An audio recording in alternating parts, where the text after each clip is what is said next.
Akainu discovered that the Straw Hats are in Egghead. According to the report, they're siding with Vegapunk. Akainu sighed and muttered, "Here we go again." Honestly, I admit it made me laugh a bit. A Marine then reported that CP0 tried to sneak in quietly but ended up kicking the door down instead. Akainu, clearly annoyed, asked if Vegapunk already knew about CP0's plan. The Marine replied sarcastically, "That's why they had to force their way in." Duh. And there you have it, folks. This is why Vegapunk holds the title of the smartest person and not Akainu. Akainu's frustration skyrocketed. It wasn't clear if he was trying to light or put out his cigar, but his irritation was obvious as he grumbled that they should have at least asked for permission before making such a mess. Akainu then demanded more updates, but the Marine sheepishly admitted they'd lost contact because their credit ran out. Akainu grumbled that if the Straw Hats have allied with Vegapunk, things are about to fall apart fast. He then asked where Adam Sandler was, yes really, and the Marine reported that he was headed to Egghead like a lightning bolt. Akainu ordered Kizaru to wait until the Navy arrived, warning him not to fight Luffy under any circumstances. Seriously, don't do it, Akainu insisted. Meanwhile, on Egghead, chaos had officially taken over, and everyone was running around like headless chickens. On every side, Jinbe announces that he'll carry Vegapunk, and Chopper suggests they get her to Frankie as fast as possible. Jinbe calls for Luffy to join them, but you know that look Luffy gives, right? Trouble is brewing. The camera zooms in on Luffy, then back to Lucci, then back to Luffy, who finally says, "Go ahead, I'll catch up. Things are about to get crazy here." Luffy then confronts Lucci and says, "Did you see the mess you caused?" To which Lucci responds with a smug, "So what?" Jinbe tries to pull Luffy back, reminding him this isn't the time to fight. Kaku says the same to Lucci, but the two have already locked eyes in that iconic pre-battle stare-down. There's no turning back now. Oh, and if you missed it, there's a random Nintendo Switch controller hidden in the scene somewhere. Blink and you'll miss it. As Lucci's pigeon takes off, it squawks, "Fight! You fools, fight!" Luffy charges at Lucci so hard he breaks the floor beneath him, delivering a punch so powerful it sends shockwaves through the air, leaving everyone stunned. But Lucci blocks it with expert precision. Lucci counters with a headbutt, but Luffy dodges effortlessly with a spin. The fight escalates as Lucci continues his relentless attacks, but Luffy is in top form, dodging every move. He retaliates with his feet. Oh, and let's not forget those killer boots. Honestly, Luffy's kicks seem even stronger than his punches, as they push Lucci back with every blow. Luffy and Lucci clash with such intensity that their punches locking together could probably break my old PlayStation 2 controller. Lucci then uses his teleportation skills to dodge downward, landing a blow on Luffy. Luffy blocks it, but is sent flying across the battlefield. He lands in a superhero pose so epic it would make Deadpool shed a tear of pride. Immediately after, he strikes the Gear 5th pose, sending chills down everyone's spine. Yes, even his armpit hairs are standing on end.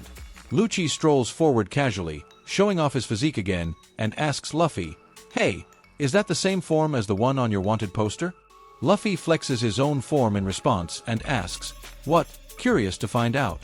Lucci smirks and replies, "Of course. Why else would I ask, genius?" Luffy just smiles and takes a deep breath, visibly relaxing. He focuses for a moment, feeling the power of his devil fruit, as a faint drumbeat begins to echo in the air. His eyes snap open as the rhythm grows louder. It's the unmistakable beat of the Samba de Sura, the Samba of the Smackdown. He pounds his chest, yelling like he just chugged a pre-workout, and his muscles swell with an insane pump. Then, his hair starts turning white, and the goofy, grinning powerhouse emerges. Gear 5th Luffy, the Luffy Looney Tunes mode. His sheer power begins to warp reality itself, tearing everything apart. Lucci's face immediately screams, "Oh no, I'm in trouble." The kind of look where not even a Wi-Fi signal could slip through. But despite his initial panic, Lucci quickly steels himself, ready to face the absurdity head-on. The wild and wacky Luffy continues cracking up in his Luffy Baruta mode. It's almost unsettling how strange he's acting. Jinbe, watching from the sidelines, remarks, "That's the warrior of liberation right there." Meanwhile, Lucci, still clueless about what he's up against, says, "This might actually be fun." Spoiler alert, it won't be fun for him at all. Luffy swings his body using the ground itself, laughing hysterically. But then he stops, raises his head, and lets out a sinister laugh, his eyes glowing red. Lucci blinks, and before he can even process what's happening, Luffy is already right in front of him. Honestly, even I'd be scared of Luffy at this point. Luffy delivers a colossal punch that sends Lucci bouncing off the ground like a skipping stone before slamming into a wall. Stussy watches in shock as Luffy just keeps laughing, clearly having the time of his life. She mutters, "This is why men don't live as long." Meanwhile, the rest of the Straw Hats are watching the chaos unfold, completely bewildered by Luffy's new form. Usopp scratches his head, wondering aloud if Luffy is running on some kind of vitamin supplement. "Wait," he says, "is this the same version of Luffy that kicked Kaido's butt?" Shaka is visibly shaken upon seeing the warrior in white, while Luffy, in classic Luffy fashion, taunts Lucci, calling him out with, "Come on, kitty cat, let's go." Lucci stumbles to his feet, dazed and frustrated, muttering, "You're so annoying." Determined not to be outdone, Lucci strikes a dramatic pose, like someone who refuses to leave the party until they've stolen the spotlight. Then, with a roar, he transforms into an upgraded version of his feline form, Mega Tiger Mode. He smirks, saying, "You're not the only one who's leveled up, Straw Hat." Lucci's new form has definitely powered up, and the Straw Hats quickly realize it's something they haven't seen before. Kaku blurts out, "Hey, Lucci wasn't authorized to use that." But it's clear the kitty stopped asking for permission a long time ago, and he's already charging at Luffy at full speed, easily over 100 kilometers per hour. Lucci leaps from one side to the other so fast that Luffy struggles to keep up. Then, in a blur, Lucci lunges straight at him, but Luffy narrowly dodges. Luffy, never missing an opportunity to mock someone, grins and says, "Missed me." This only makes Lucci angrier, his eyes burning with determination as he chases after Luffy like a predator locked onto its prey. While the two are locked in their intense clash, the rest of Egghead is in absolute chaos. Everyone else is either panicking or getting caught in the crossfire, but let's be real, the fight is so epic that nothing else matters. Jinbe tries to warn Luffy that he's about to start a full-scale war, but it's clear nobody here, including Jinbe, cares about that right now. And honestly, neither do I, because this spectacle is glorious. Meanwhile, Vegapunk himself enters the laboratory, frantically asking about the warrior in white. Frankie, ever the superfan of tech, is absolutely starstruck to finally see the real Vegapunk in person. Lilith is equally fascinated by Luffy's new form, marveling at the transformation. "What is this form?" she asks, and for a moment, it feels like the smartest person in the One Piece world doesn't have an answer. Vegapunk looks perplexed but intrigued. "That's made possible by the powers of the Gomu Gomu no Mi," he says. But then, dropping a bombshell, he adds, "Except the Gomu Gomu no Mi doesn't exist in the records." Vegapunk drops the real bombshell. "A Gomu Gomu no Mi? We've been deceived this whole time." He's completely mesmerized by Luffy's transformation, and while he's busy geeking out, Sanji cuts in with his classic impatience. "Spit it out, old man. What's going on here?" Vegapunk, still marveling, explains that Luffy's form resembles an ancient warrior who was once considered a god. Of course, Sanji isn't buying it and snaps back, "There's no way Luffy's a god. He's just an idiot." Vegapunk nods and clarifies with a smirk, "Exactly. The foolish god, Nika." That nickname sends the crew into hysterical laughter. Vegapunk continues, explaining the legendary figure, the warrior of liberation, also called the sun god Nika. Nami, ever curious, admits she's never heard of that name. Vegapunk isn't surprised. That's because his name was erased from history. But as long as people continue to yearn for freedom, Nika will never truly vanish. Everything in this world exists because of human desire. Even the devil fruits themselves, manifestations of people's wishes to evolve, became reality. And while Vegapunk delivers his groundbreaking lecture, the real ground is shaking from the ongoing brawl. Luffy and Lucci are trading devastating blows, their punches creating shockwaves so powerful they send both fighters flying.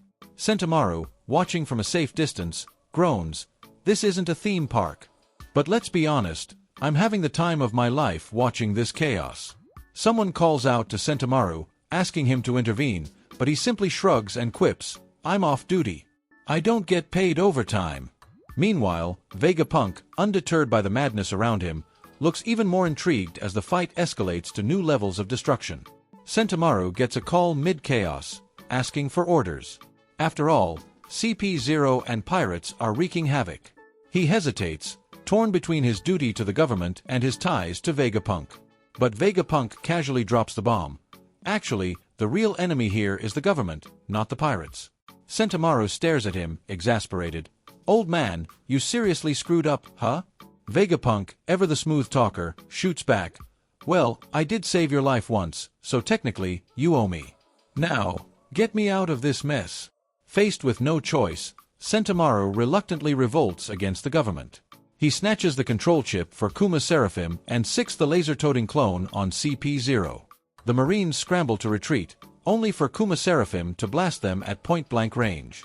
Stussy, watching from the sidelines, panics. We're done for. Sentomaru has a higher authority level than us. She explains that the Seraphims follow a strict chain of command based on the rank of whoever gives the orders. Meanwhile, Kaku is fuming at Lucci, yelling, "You never think things through, do you? Look at the mess we're in." But Lucci is too busy trying to take down Luffy, who's hilariously toying with him.